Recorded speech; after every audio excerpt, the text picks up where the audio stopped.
Kom ons maak dit stil in ons hart, kom ons vertrou die Here om vanmôre op 'n baie wonderlike manier ook met ons te kom praat deur sy onfeilbare en ewige woord. Here, daardie dag toe Moses by die braambos staan en U uit hierdie brandende bos met hom praat oor sy lewe, oor sy roeping en die taak wat U vir hom het. Toe moes hy uit God se mond hoor, trek die skoene van jou voete af, want die plek waar jy staan is heilige grond. Elke keer wanneer ons die Bybel oopmaak, elke keer wanneer ons U woord hoor, elke oomblik wanneer ons luister na hierdie kosbare waarhede, wat in 'n Bybelboek, die enigste wat ons nooit teleurstel nie, die enigste waarheid wat nooit verander nie, die ewige, onfeilbare, ingeplante woord van God deur die Heilige Gees geïnspireer, is vanmôre dit wat ons op heilige grond plaas, hier waar U ons ontmoet. Waar U ons ontmoet deur U woord, hier waar U ons ontmoet deur die werking van U Heilige Gees, wat nie beperk is nie, wat ook daar waar mense na hierdie boodskap op YouTube of in 'n klein WhatsApp klippie luister, of dit nou in Amerika is, en of dit daar enige ander plek in die oorseese lande is, of dit kinders van die Here is wat hier in ons eie land, daar by verskillende plekke, en daar in Namibië, en daar aan die Weskus, elke dag hierdie kosbare woord hoor, is U daar.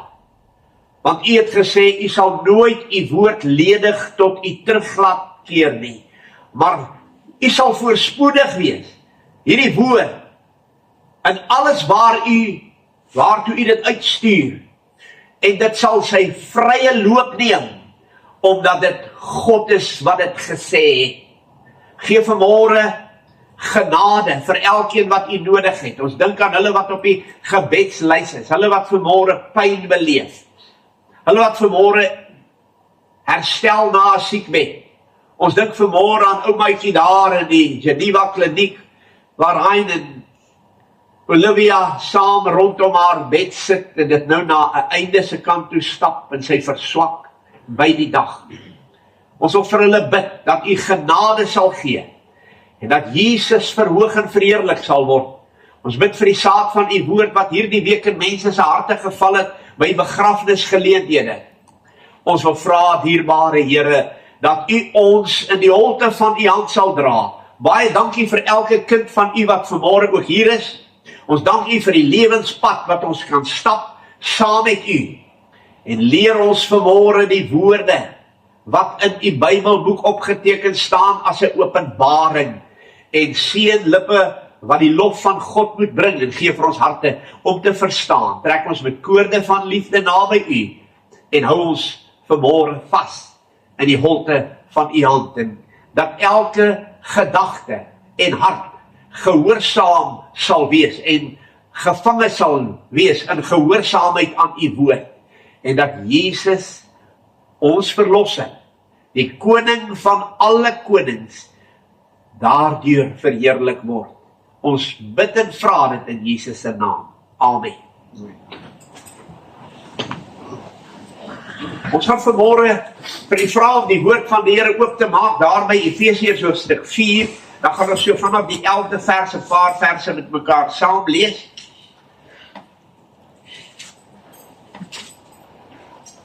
Ek wil hê ek moet weet, dat alles in hierdie wêreld is nie toevallig nie. Die God wat alles gemaak het, en alles in stand hou deur die grootheid van sy krag. Daardie God is nie soos hulle vir studente op kweekskool leer, dat, of in sommige kweekskole, dat hierdie wêreld is 'n horlosie wat God daar in die begin opgewen het, en hy het hom neergesit, en hy staan buitekant dit, en hy wag dat daardie horlosie wil afloop tot aan die einde, sodat alles tot stand kan kom. O nee, God is elke dag, en elke oomblik, betrokke in elkeen van die amper 8 biljoen mense wat op aarde is. God weet wat elkeen van 8000 miljoen mense elke oomblik van die dag dink. En God weet wat elkeen van hierdie 8 biljoen mense wat op aarde is, elke dag mee besig is. Hy weet het. Hy ken dit. Hy weet wat is ons lewe. Hy is bewus daarvan, hierdie groot en wonderlike God. En daarom kan ons nie sê, what will be nie. Dit is nie so nie. God is intens betrokke by alles wat in die wêreld gebeur. Maar dan kom hy vanmôre ook na u en na my toe in sy woord. En dis nie 'n preek nie. Dis nie 'n domineese gedagte nie. Dis nie 'n internet idee wat sommige ouens kry en dan sommer Sondag dit aframmel en mense huis toe gaan en vergeet wat gesê is nie. Dit is die waarheid. Dis God se woord. Dis kosbaar. Ons moet dit omhels. Ons moet dit glo. Ons moet dit leer. Ons moet dit lewe. En dit het betekenis. Elke woord in hierdie Bybel sê die woord van God is gelouter. En die wet van God, sy woord, is volmaak. Dis reg. Dit verbly die hart en dit verlig die oë. Bly by hierdie waarheid en jy gaan altyd gelukkig wees, sê die Bybel. Kom ons maak die wonderlike woord oop by Efesiërs hoofstuk 4 en ons lees vers 11. En hy, dis God, het gegee, sommige as apostels, ander as profete, ander as evangeliste, ander as herders en leraars. Hier staan nie, almal wat dominees is en pastore is, en almal wat apostels is mense wat God gestuur het nie. As God mense in hierdie wêreld plaas met 'n taak en 'n doel, dan beantwoord hulle aan al die vereistes van daardie roeping waarin God hulle geroep het. Nou sê hy, wat is die doel waarom God mense in omstandighede gestuur het om in hierdie wêreld vir God leiding te neem op geestelike gebied? Om die heiliges, dis die kinders van die Here, toe te rus vir hulle dienswerk, tot opbouing van die liggaam van Christus. En die liggaam van Christus is nie 'n kerk nie. Die liggaam van Christus is alle mense wat tot bekering gekom het, wat weergebore is en wat kinders van die Here is. En God stel vir daardie kinders van God mense aan om hulle te versorg, om hulle te help, om hulle toe te rus, sodat die kinders van die Here op aarde net aan een persoon, waaroor ons vanmôre met u gaan praat, Jesus Christus, gehoorsaam, getrou en onderworpe kan wees. Luister net hierdie mooi woorde. Totdat ons almal kom tot die eenheid van die geloof en van die kennis van die Seun van God.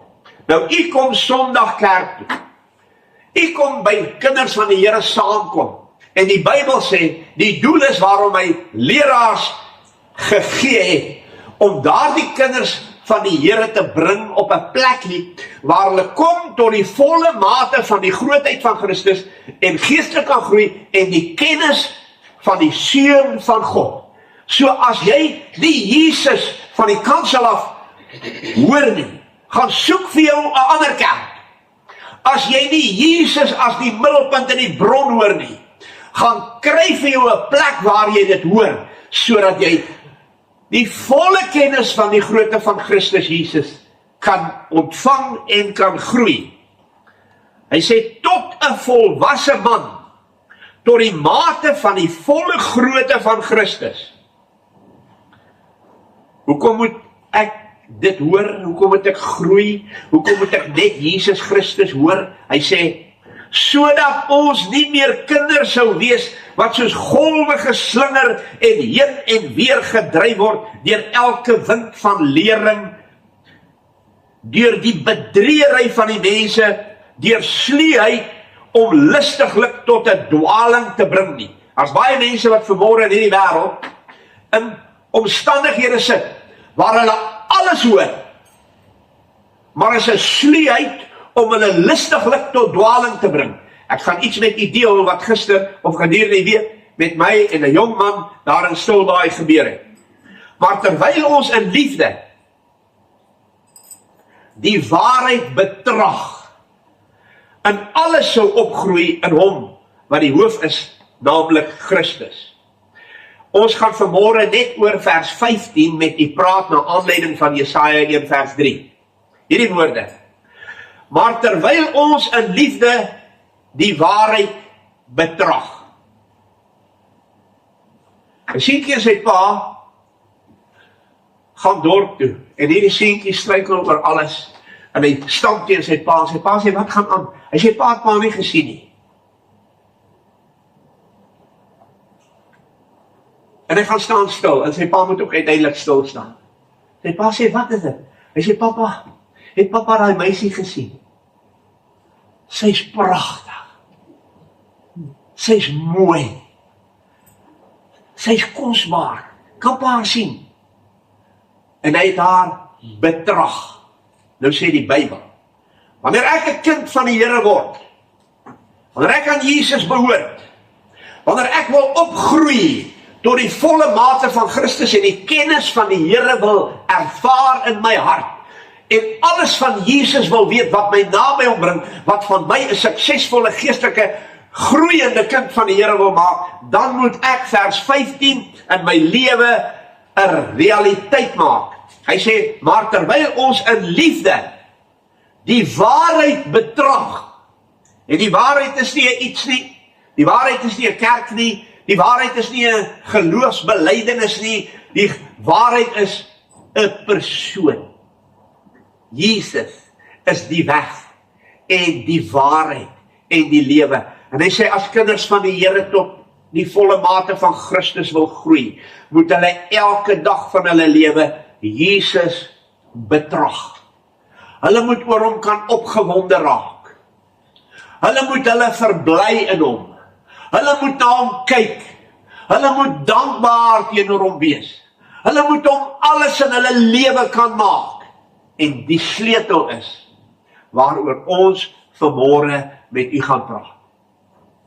Kom ons kyk na hierdie kosbare waarheid. Dat ek in alles sou opgroei in hom wat die hoof is, naamlik Christus. Daardie kosbare vers in Jesaja 1 vers 3, wat ons die afgelope 2 Sondae met u 2 boodskappe gebring het, gaan ons vanmôre die laaste boodskap met u bring oor die krib. Hy sê, 'n os ken sy besitter en die krib van sy eienaar. Ons het verlede week gepraat oor die eienaar. Die vorige Sondag het ons gepraat oor die besitter van ons lewe. Maar vanmôre praat ons met u oor hoe lyk die krib van kinders van God waaruit hulle eet. Hoe lyk die krib waar kinders van die Here uit eet? En as ek met mense in hierdie wêreld praat en kinders van die Here met ander mense deel, dan kom jy gou agter uit watter krib eet hierdie mense. Gedurende die week staan ek by Stilbaai stil en ons praat met mense en ons het iemand daar besoek. En terwyl ons daar is, toe kom 'n jong man na my toe aangeloop, want dit is die tweede keer dat ek in Stilbaai hierdie plek besoek. En die jong man kom na my toe, 'n pragtige mooi jong man. En hy sê vir my, ek hoor jy's 'n dominee. Ek sê, ja, hulle het nie vir jou gelieg nie. Maar daar's 'n groter wonder waarvan ek jou vertel wat ek is. Hy sê, nou wat kan dit wees? Ek sê, ek kan waaragtig eerlik sê dat ek 'n kind van die Here is. Dis belangriker as om 'n dominee te wees. Dis groter as om 'n dominee te wees. En dis meer wonderlik as om 'n dominee te wees. En ek vra vir hom die vraag wat ek altyd vir mense vra, is dit belangrik dat mens eers 'n kind van die Here word en dan 'n dominee, of kan ons eers 'n dominee word en dan 'n kind van die Here? En almal sê vir my, o nee, jy moet eers 'n kind van die Here wees en dan 'n dominee. Dan sien ek hulle verstaan glad nie die wêreld nie. Sê ek, dan was Paulus die slegste dominee wat daar was. Want hy is eers 'n dominee gewees. En toe word hy 'n kind van die Here. Toe hy die lig van God uit die hemel in sy hart sien skyn. en Jesus sy verlosser word. Jy sien, God stel glad nie belang of ek 'n dominee is nie. God stel net belang of ek 'n kind van die Here is. En uit kinders van die Here wat weergebore is, roep God volgens die skriflesing in Efesiërs hoofstuk 4, sommige mense om leraars te wees, om mense toe te rus, om nader aan Jesus te kom en aan hom vas te wees en in hom op te groei, sodat ek kom tot die volle kennis van Jesus Christus. As ek waarlik 'n kind van God is, en waarlik deur die Here geroep is, om in voltydse diens vir die Here te staan, sal die mense wat na my luister, en mense wat hoor, uit die regte krib eet. Die eienaar. En dan kom die Here en hy sê vir ons vanmôre, ek en jy moet weet, het is belangriker om Jesus Christus te ken, as enigiets anders op aarde. En hy sê vir my, prys die Here, hy wil net vir my sê, hy is so dankbaar, om ook hierso te werk vir die Here. Ek sê, maar sê vir my, hoe dit gebeur? Hy sê, nee, dit is net lekker, om te prys en te worship. Ek sê, nee, ek vra jou nie dit nie. Ek vra vir jou, hoe dit met jou gebeur. Hy sê, weet jy, ons leiers, kom daar van Noord-Transvaal af, en hulle sê, die Here het hulle gestuur, om hier in Stilbaai vir God te kom groot werk doen. Ek sê, weet jy wat, al die mense wat ek ken, soek 'n teks in die Bybel, om Stilbaai toe te gaan, want hulle wil by die see wees. Ek sê, maar sê my hoe dit gebeur. Hy sê, nie weet wat verwonderlik is. Hy werk saam met die jong mense hier, en het is vir hom te lekker, as daar die jong mense met die hande in die lug staan, en sê, ons prys en worship, en het is so lekker. Ek sê, dis nie wat ek vra nie, ek vra hoe dit met jou gebeur.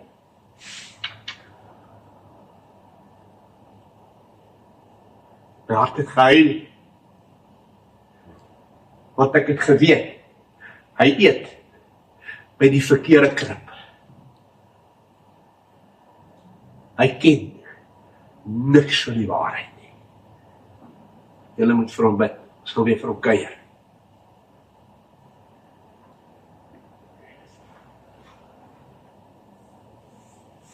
Ek wil vanmôre met u praat oor die krib waar kinders van die Here eet. Ons het 'n Rottweiler hond. Sy is 'n vroutjie hond. Ou Kylie. Maar haar boetie was ou Rocky, en julle het hom geken.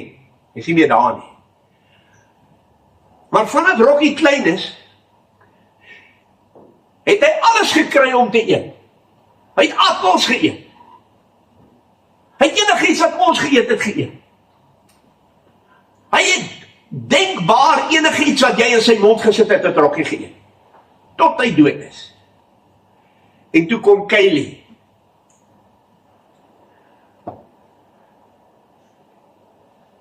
Kylie eet net 'n sekere kos wat in haar bak gegooi word. As ons môre ander kos koop, dan staan dit daar in die murevreding op en die Adidas pak dit weg. Sy eet dit nie. Omdat sy vanaf sy 'n babietjie is, die regte kos eet. En sy weet wat is reg. Want honde eet nie appels nie. Honde is gemaak om die regte kos te eet. Maar dan moet hulle dit van kleins af kry. En hulle moet weet wat is reg. En ongelukkig sit ons vanmôre in 'n wêreld waar mense uit enige bak uit eet. Hulle weet nie wat is reg nie. Hulle is soos Rocky, die Rottweiler. Hulle het nie onderskeiding nie. As jy vir hom 'n sjokoladepilletjie gee, dan moet hy dit verorder, wat die vlooie van hom laat afval. Maar wanneer Kylie 'n sjokoladepilletjie kry, dan sien sy dis nie haar kos nie, en sy spoeg dit uit, en die ander een het sy gaan begrawe, wat ons R30 voorbetaal. God soek kinders van die Here, wat uit een bak uit eet. En die ander goed spoeg hulle uit of hulle gaan gooi dit weg of hulle gaan begrawe. En daarom moet ek en jy vanmôre hierna kyk. Hy sê, 'n esel ken die krib van sy eienaar, waaruit hy eet. Hy sê, maar Israel het dit nie verstaan nie. En daarom, omdat hulle nie uit die regte krib geëet het nie, het hulle voor die kruis gestaan en uiteindelik gesê, weg met hom, ons wil nie hê hy moet oor ons koning wees nie. Ek wil vanmôre vir u sê, as jy uit die verkeerde krib eet, gaan jy by die kruis en by Jesus Christus verbystap en uiteindelik gaan jy hom verwerp. Daar's nie 10 waarhede nie. Daar's nie 10 maniere nie. Daar's een pad en een weg en een waarheid waardeur 'n mens moet opgroei. Ek wil saam met u dit deel. Op die krib waar kinders van die Here wat weergebore is moet eet, staan die eienaar van daardie krib se naam. Jesus Christus. En as dit nie die middelpunt, en as dit nie die vertrekpunt, en as dit nie die alles in enige godsdienstige organisasie is nie, is dit nie van God nie. Daar's een krib. En hy sê, 'n donkie weet, hoe lyk die krib van sy eienaar? En daarby sluit ek vanmôre aan, 'n kind van die Here weet hoe moet die krib lyk, waarby hy eet. Want dis die enigste manier om daardeur te kom tot die volle grootte van Christus en geestelik te groei en Jesus Christus van harte te ken soos hy is. Anders word ek verdwaal. Ek wil graag vanmôre vir u sê dat as die Here Jesus Christus nie die krib is waarby jy eet nie, gaan jy gif inkry.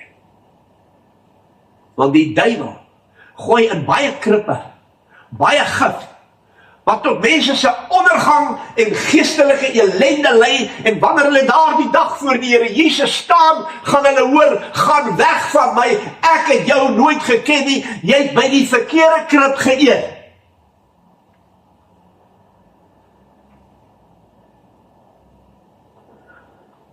In die krib,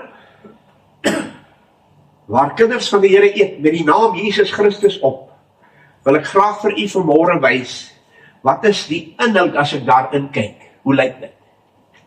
En 'n kind van die Here weet dat 1 Petrus 2 vers 21 die waarheid is. 1 Petrus 2 vers 21, kom staan die Here Jesus voor u en my, en hy sê, ons moet hierdie kosbare waarheid in ons hart bewaar. Ons moet dit navors, ons moet dit glo, ons moet dit deel van ons lewe maak. Ons moet dit die middelpunt van ons hart maak. Ons moet weet, hier is die krib. Binnekant in hierdie krib is hierdie eerste werklikheid wat daar lê.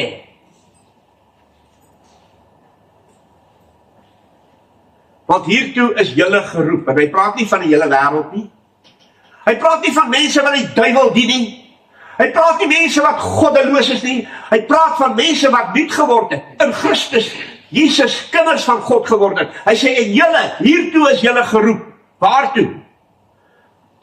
Omdat Christus ook vir julle gelei het, en vir julle 'n voorbeeld nagelaat het, sodat julle sy voetstappe kan navolg. Wat staan in die krib waar ek en jy eet? Daar staan niks anders as Jesus wat ons sonde aan die kruis betaal het met sy bloed. En hy sê, daar staan dat ek in sy voetspore moet navolg. Ek moet Jesus die bron maak. Hy sê, dis waarvoor ek en jy geroep is uit ons sonde uit, geroep is uit ons ellende, geroep is uit ons onsekerheid, geroep is uit hierdie verskriklike, vieslike wêreld waarin ons lewe, en in ons hart gevind te word in Christus, as weergebore mense, geroep om in Jesus Christus se voetspore na te volg. En as ek vir jou vra, sê my, waar het dit gebeur? As jy 'n kind van die Here is, weet jy hoe dit gebeur, dat jy nuut geword het. En dat jy elke dag by hierdie krib eet wat vir my sê, hy het vir my 'n voorbeeld gestel, waarin ek moet navolg. Dis waarom ons hier is, waarvoor ons lewe. Dis waarvoor kinders van die Here in hierdie wêreld 'n realiteit is. Hoor hierdie kosbare waarheid. Paulus kom staan by 'n gemeente in die Bybel. En hy soek by hierdie gemeente iets wat ek by daardie jong man in Stilbaai gesoek het. Waar het dit gebeur? Wat het gebeur? Hoe is dit dat jy vir my sê, o, dit is so lekker om die Here te dien? En ek vra hom hoe sê, die Bybel sê nie dit moet lekker wees nie. Die Here sê dit moet reg wees. En Paulus kom by hierdie Korintiër gemeente. En hy kyk na hulle. 'n gemeente. Dis mense wat kerk hou. Dis mense wat sing. Dis mense wat Bybel lees. Dis mense wat by mekaar kom op 'n Sondag. En hy sê vir hulle, hy sien 'n probleem. Want die een sê, weet julle wat? Paulus is my dominee. Die ander sê nie, Apollos is my dominee, ek is beter as jy, want my dominee preek beter as jou dominee. Apollos is my dominee. As dit in ons dag was, en ons vir mense sou vra,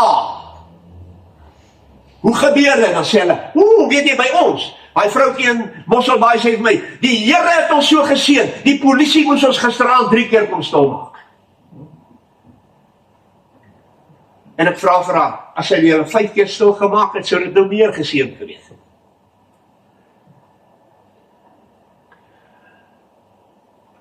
Paulus kyk na die Korintiër gemeente.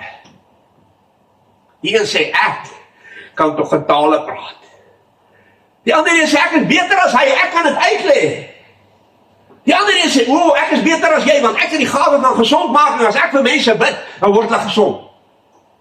Die ander een sê, ek het die gawe van profesie, ek is beter as julle almal, want ek kan vir almal vertel wat in die toekoms gaan gebeur. En Paulus kom by hulle en hy sê, kom ek vertel julle, hoe lyk julle? En hy doen dit met hartseer, maar met liefde. Hy sê, ek hoor by ander mense, waarlik, van hoerery onder julle, as wat selfs onder die heidene nie bekend is nie, dat julle die vrou van julle vader het. Hy sê, julle is gedoop, julle praat in tale, julle kan dit uitlei, julle het gave van gesondmaking, julle het al hierdie goed, maar julle slaap by julle eie ma. En dan kom Paulus in sy liefde, en hy staan voor hierdie mense, en hy sê, julle eet uit 'n verkeerde krib uit. En hy sê vir hulle, wat eet hulle? Hy sê, julle eet uit 'n krib uit, van 3 verskriklike dwalinge. Hy sê, as iemand kom, en 'n ander Jesus aan julle verkondig, as wat ons aan julle verkondig het. Of as julle 'n ander gees ontvang as wat julle ontvang het. Of 'n ander evangelie. Hierdie Jesus is 'n lekker Jesus. En ons klap vir hom hande, en ons spring op en af vir hom, want hierdie Jesus is 'n lekker chommie van ons. Dit is nie die Jesus van die Bybel. Die gees, is hy die gees, ek en die gees, jy die gees gees, die Bybel sê as die Heilige Gees gekom het, sal hy nie uit homself spreek nie. Hy sal Christus verhoog. Weet u kind van die Here, hoekom woon die Heilige Gees in jou? Sodat jy by die krib van Jesus Christus kan bly. En weet jy wat? As jy met mense praat, dan is die blye evangelie van die kruis 'n ander evangelie. Hoe lekker is dit om te survive in hierdie heerlike praise and worship en hierdie lekker maklike godsdienst. Dit wil die algemene mens op aarde nie hoor nie. Vir kinders van die Here is dit nodig om dit te weet. 'n verkeerde Jesus, 'n verkeerde gees en 'n verkeerde evangelie. Hulle wil oor alles bly, behalwe oor dit wat Paulus hulle hier by mekaar bring. En hy sê vir hulle, in 1 Korintiërs 2 vers 2, ek het my voorgeneem, as ek na julle toe kom, om niks anders onder julle te weet nie, as Jesus en hom as gekruisigde. In Afrikaans is dit 'n bietjie swak en sag gestel, omdat Afrikaans nie die Grieks so mooi uitbring nie. Ek verduidelik u wat staan in 1 Korintiërs 2 in Grieks. Die King James Bybel het dit vir ons mooi vertaal. Hy sê, ek wil niks anders onder julle weet nie, behalwe Jesus Christ, the crucified one. Want daar's baie ander valse Christusse en lekker Jesus met 'n klomp lekker kerels op die kansels, wat vir mense alles lekker maak, sodat die kollektebordjie vol moet bly. Ek wil Dr. Meyer noem.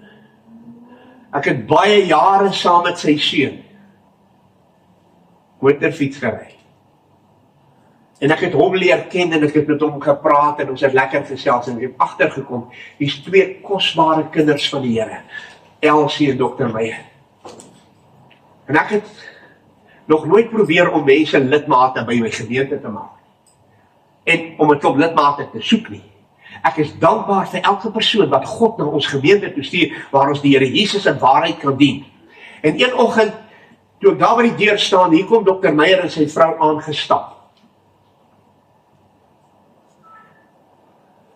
En hy sê vir my, ek wil jou iets vra. Ek sê, wat is dit? Hy sê, is ek welkom by jou gemeente? Ek sê, enige tyd. Elke kind van die Here is hier welkom. Ek gaan besoek hulle die eerste maal en hy sê vir my, hy het vir sy pastoor gevra, hoekom vir al die jare wat hy daar is, preek hulle nie oor bekering, oor wedergeboorte, oor heiligmaking, om aan Jesus Christus getrou te bly nie. En sy pastoor sê vir hom, as ons daai goed preek, gaan ons die een lidmaat bykry.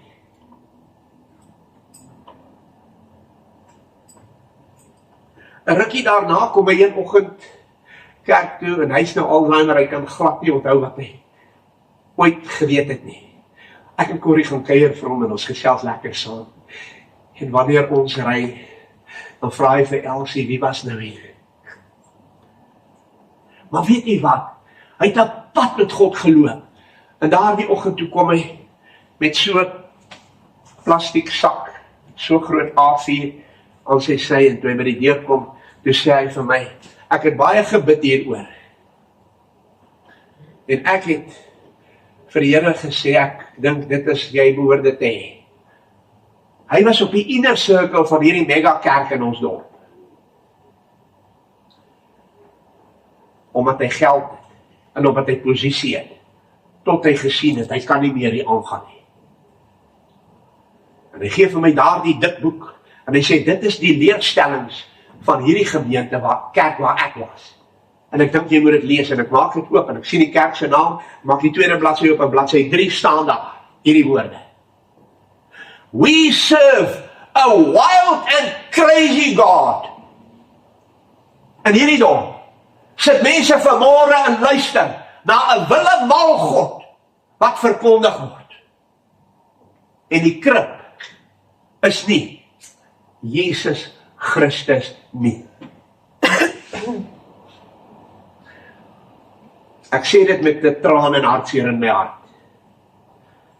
Want mense word na die slagbank toe gelei met klank en musiek en drommespel, sonder die kruis, sonder 'n nuwe hart, sonder om weergebore te wees, en sonder om heilig te lewe en by die krib slimmer te wees as 'n donkie.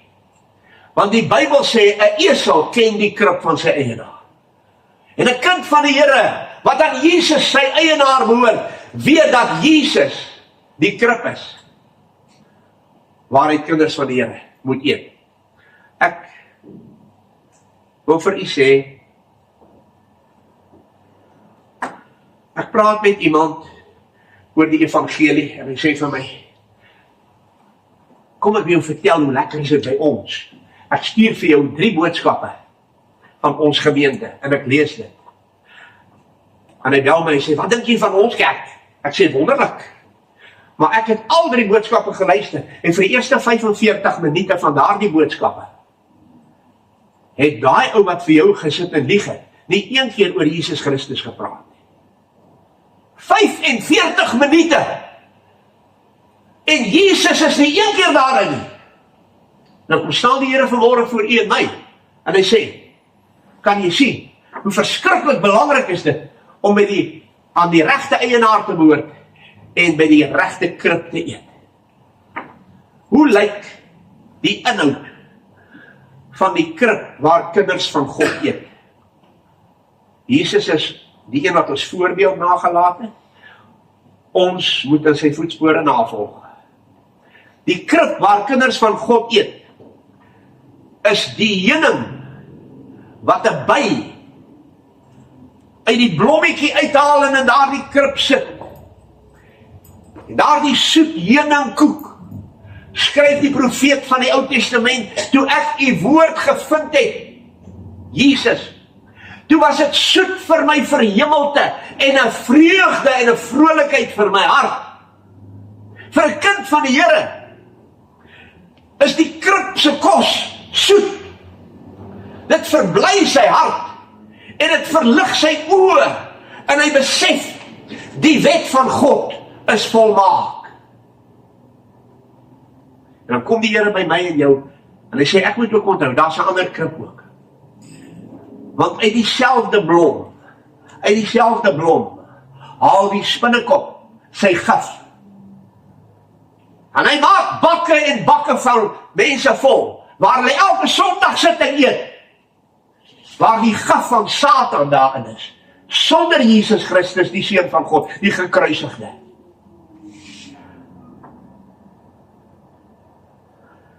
Ek wil hê ek met 'n oombliekie na Hebreërs 6 vers 9 gaan kyk. Daar in Hebreërs 6 skryf die skrywer aan die Hebreërs in hoofstuk 5 vir hierdie mense. Hy sê, julle moes vanweë die tyd al leraars behoort te wees. Maar ons het net nodig dat julle nog met melk gevoed kan word en julle het geen behoefte aan vaste spys nie. Hy sê, hier is kinders van die Here wat 'n ontmoeting met Jesus Christus gehad het. Hulle het vrede in hulle hart. En omdat hulle by 'n verkeerde bak sit waar hulle eet, is hulle jare kinders van die Here. En hulle weet nog nie wat is die elementêre waarhede van die evangelie van Jesus Christus nie. Want hulle is op die lekker godsdienst. En ek kyk daai jong man in sy oë en ek sê vir hom, luister vir my.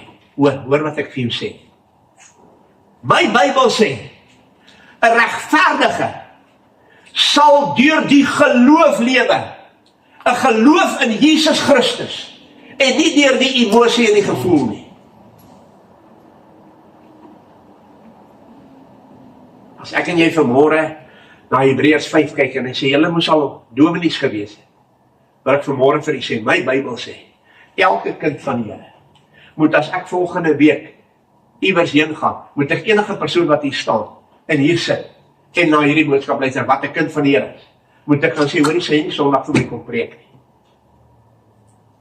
Die Bybel sê, elke kind van die Here moet 'n predikant wees, moet 'n leraar wees, wat God se woord ken, wat uit 'n bak uit geëet het, waarin Jesus Christus se naam staan.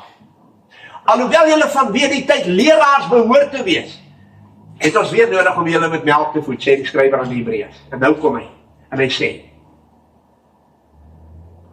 ek kan nooit weer, en ek gaan lees vandag Hebreërs 6, hy sê, ek moet nooit weer terugkeer na die eerste beginsels van die woorde van God nie. Van die geloof in Jesus Christus, van die opstanding, van die ewige oordeel, van die doop, En enige ding wat daarmee, hy sê, dis eerste beginsel dinge, waarheen ek nooit weer moet terugkeer nie. Ek moet groei. As ek gestruikel het, moet ek nou nie sê, hulle sê vir my, nou is ek weer verlore, nou moet ek weer tot bekering kom. Sulke strooi. Jy eet by 'n verkeerde bak.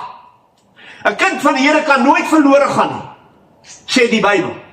Jy staan op, hy sê, en ek moet na die volmaaktheid voortgaan. Ek moet groei, sonder om weer die fondamente lê van die bekering uit die dooie werke, en van die geloof in God, en van die ewige oordeel, en van die opstanding, en van die doop, en van die handoplegging. Ek moet by daai goed wegbly. Dis eerste beginsel dinge, wat niks beteken vir jou geestelike lewe nie. En dan gaan ek weer aan mooi teksvers vanmôre doen, wat een ek moet weet. In Christus woon die volheid van die Godheid liggaamlik. En kinders van die Here het hom. In Christus het 'n kind van God alles. Maar hy moet by die krib kom eet. En alles wat hy het in die Bybel ontdek. En elke dag 'n lewe van dankbaarheid daarvoor lewe. Ek wil my haas. Hoor hierdie mooi woorde. Kom ons blaai na daardie kosbare werklikheid toe. Ons gaan vanmôre by die Bybelskool begin om 'n groot wonder van wat Dr. Pieter Rousseau en ons 'n bietjie oor gesels het en hy 'n ontdekking gemaak het, gaan ons vanmôre oor Petrus begin om Bybelskool te hou. 'n Groot kosbare waarheid. En dis kosbaar dat die Here my alankal met hierdie waarheid belas om dit vanmôre met u te deel. Daar staan, hoe lyk die inhoud van hierdie kosbare, wonderlike waarheid wat in die krib lê?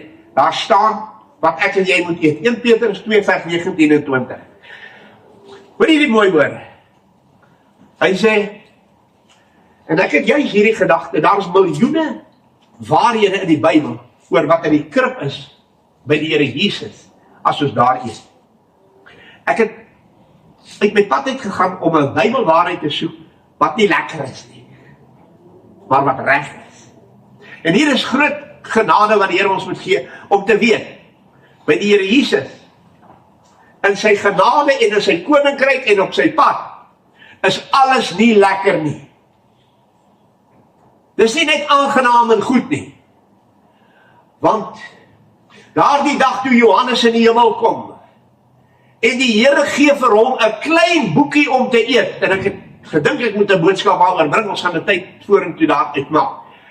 Hy sê, en die Here sê vir hom, vat hierdie boekie, en eet dit, die evangelie van die Here Jesus Christus.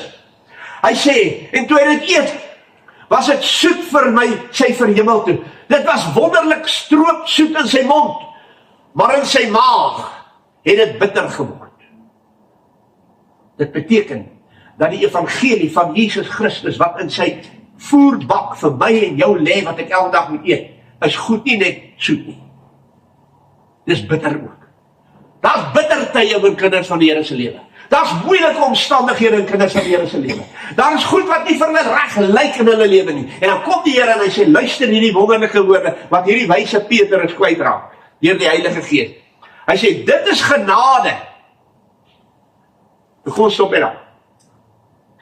Ek wil vir u vra, wie van ons wat hier sit, sê vanmôre, en hierna luister, wil graag God se groot erbarming van sy genade hê. Wie van ons wil dit hê? Sal dit almal hê? Sy genade. Moet jy hand opsteek. Sy genade. Hoor jy? Dit is genade by God. As iemand ter wille van die gewete voor God leed verdra. Is dit nie vreeslik? Deur onregverdig te ly. Wie van julle het al op 'n plek gekom dat jy onregverdig behandel word? Dat jy onregverdig benadeel word? Dat jy leed verdra? Dat jy seer kry oor goed wat oor jou lewenspad kom as kind van die Here? Die Bybel sê, dit is genade by God. As ek onregverdig ly. Dit lyk 'n bietjie anders as die prosperity en die voorspoed godsdiens, wat altyd moet, dit moet net met jou goed gaan, en dit moet net met jou lekker gaan, en alles moet altyd net reg wees. O nee, dis nie wat die Bybel van praat nie. Dan kom hy en hy sê, in hierdie wonderlike vers 20, want wat 'n roem is daar, as julle verdra wanneer julle sonde doen, en geslaan word. Maar as julle verdra, wanneer julle goed doen, en ly, dit is genade by God. Baie keer word die beste bedoelings van jou hart, en die wonderlikste pogings wat jy aanwend om mense te help misverstaan. En hulle word jou vyande en hulle beswadder jou. Die Bybel sê, dis genade by God. As jy onregverdig ly. Ek lees in 1 Petrus 2 vers 22 hierdie woorde. Ons moet na Jesus kyk, dit lê in sy voerbak, waar ek en jy in moet lees, en ons het moet verorber, en ons moet onthou, en ons moet dit lewe. Hier staan, hy wat geen sonde gedoen het nie, en in wie se mond geen bedrog gevind is nie, wat toe hy uitgeskel is, nie terug uitgeskel het nie, toe hy gelei het, nie gedreig het nie, maar dit oorgegee het aan hom wat regverdig ly. Weet jy wat is die oplossing vir senuweeprobleme en depressie in 'n kind van die Here se lewe? Om al hierdie pyn en al hierdie onreg en al hierdie sleg wat hierdie wêreld vir jou bied, na Jesus toe te bring en dit aan hom oor te gee, wat regverdig oordeel. God kom na my en na jou toe, en hy sê die pad van vrede is om oor te gee. Is nie maklik nie, is nie lekker nie, maar is reg, want hy het geweet hoe kom hy dit vir my en jou sê. Vers 23 sê, 1 Petrus hoofstuk 2, ja, toe hy terug uitgeskel het, het hy nie terug uitgeskel. Hy het gelei, het nie van mense gedreig nie. Daar is 'n liedjie wat iemand geskryf het, toe hy van die kruis praat, waar hulle hom gespoeg het, en hulle dorings gekroon het, en hulle spies in sy sy gesteek het, en nog gesê het, hy's 'n vriend van tollenaars en sondaars, en hy's 'n dronklap, sê die Bybel. Toe skryf hierdie man 'n lied, en hy sê, he could have sent 10,000 angels to destroy them and set him free. Hy kon 10,000 engele daar die oomblik geroep het, om hierdie klomp wat sê, weg met hom, ons wil nie, hy moet oor ons koning wees nie, te verstrooi en te vernietig, en om te kom verlos. En hy kom wys vir ons, wat is die voorbeeld? Toe hy gelei het, en die kruis hang, en hulle alles teen hom doen, het hy gebed, Vader, vergeef hulle. Hulle weet nie wat hulle doen nie. Hulle weet nie wat hulle doen nie. Vriende, ek wil vanmôre sê, ons moet hierdie waarheid in ons hart bewaar. Eet uit hierdie krib uit. Leer by Jesus, sodat ons kom tot die volle grootte van Christus. Om te doen soos hy gedoen het, om te maak soos hy gemaak het, om te lewe soos hy gelewe, want dit is verreweg die beste. Dis nie 'n maklike pad nie. Vers 24 sê, wat self ons sondes in sy liggaam op die kruis uitgedra het. Hoekom het hy my sonde in sy liggaam aan die kruis uitgedra? En hierdie woord sodat is die Griekse woord hina, wat sê met die doel. Die doel waarom Jesus ons sonde in sy liggaam aan die kruis uitgedra het, sê hy, die doel daarvoor is sodat ons kinders van die Here die sondes kan afsterf en vir die geregtigheid kan lewe, deur wie se wonde julle genees is. Hy kom na my en na jou toe, en hy sê vir ons, die Here gaan nie jou oordraai en sê, nou moet jy kies nie. Die Here gaan nie my dwing nie. Hy sê, ek moet gewilliglik die sonde afsterf, en sê ek is kalm. As 'n jong mannetjie, wat hier in ons omgewing bly, en hy kom eendag na my toe, ek het net saam heerlik geparaglide, en hy sê vir my, hy dink hy het Jesus nodig, en ek maak vir hom die pad van die Here wys. En terwyl ons gister saam met iemand verkeerd toe kom en hy sê vir my, weet jy, daai ouetjie het na my toe gekom, hy werk nou vir my. En hy het vir my gesê, hy's klaar met sonde. Hy's klaar om dronk te word elke geleentheid wat hy kry. Hy wil vir die geregtigheid lewe. En dis 'n keuse, en dis 'n lewe. En dit lê in die Christus Jesus voerbak, wat my eienaar se naam om het, wat hy sê ek my moet eet. Iemand stuur vir my 'n klein WhatsApp klip van 'n vroutjie wat met 'n groot kapsule tussen haar tande staan, en op daardie kapsule staan die waarheid. En onderaan staan daar geskryf, dis die pil wat almal wil hê, maar wat baie mense wil sluk. Die waarheid. Toe Jesus gepreek het hy nie gekyk of hy nog 'n drummer kan kry en nog 'n leadgitaar en nog 'n amplifier kan bysit nie. Toe Jesus gepreek het, en hy klaar gepreek het, toe sê die mense vir hom, Here, u woorde is hard, wie kan daarna luister? Dit is die woorde wat in die bak lê, waar kinders van die Here elke dag moet eet. Dis nie lekker nie. Of ek sê, dis nie altyd lekker nie. Maar dit is so, dat ook daar, in daar dieselfde bak is die balsam van Gilead, want het vir my swaar is om deur die lewe te gaan, en alles op my neersak, en ek leer daarin, ek is met jou tot aan die volleinding van die wêreld, ek sal jou nooit begewe en nooit verlaat nie, ek sal nie toelaat dat jy bo jou kragte beproef word nie, maar saam met daardie beproewing, stuur ek vir jou die uitkoms, dat jy dit sal kan verdra. Alles is in die bak, waarop Jesus Christus staan, en daarom moet ons daarmee eet. As niks anders nie, is die ander manier nie. Ek sluit af met vers 25. Want julle was soos dwaalende skape. Maar nou het julle teruggekeer na die opperherder, die opsiener van julle siele. O, is kosbaar dat ek teruggekeer het na die opperherder, die een wat 'n opsiener is, wat my siel oppas, wat my beskerm, wat my bewaar, wat my in sy hand hou, in wie se handpalms ek ingegrafeer is, wie se naam, wat my naam in die boeke van die lewe geskryf het, wat gesê het, ek sal jou nooit begewe, en jou nooit verlaat nie.